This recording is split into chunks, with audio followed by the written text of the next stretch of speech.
பதில் இல்லையே, அடிச்சு கேட்போம் அப்படின்ட்டு கறிக்கடைக்காரன் வீட்டிலேருந்து போயிருந்தேன்.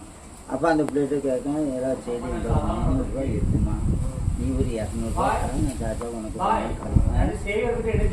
என்ன பூ போல் ஒரு 200 ரூபா தாமா அப்படின்னு கேட்டேன். அவர் வாப்பா வரட்டும் வந்தேன் வாங்கிட்டேன் சொல்லிட்டேன். கேட்டுக்கிட்டு தான் இருந்தேன். கேட்டுக்கிட்டு இருக்கையும் திருப்பி இவருக்கு போன் அடித்தேன். என்கிட்ட 300 ரூபா இருக்கு, என்ன நீங்கள் சாப்பாட்டுக்கு வச்சுக்கிடுவோம், நாங்கள் வாங்கி தரோம் அப்படின்னு சொல்லிச்சு. இங்கே வச்சு எல்லாம் இது பண்ணியாச்சு. எனக்கு கடைசி நம்ம 3 வருஷம் இருந்தால் தான் போகல. அப்போ 10 பேராக்கு போய் கட்டி பிடிச்சா அழுவிய ஒரு 4-5 பேர் இருந்தால் நல்லா இருக்கும். அப்போ சரி அப்படின்னு கேளுங்களேன்.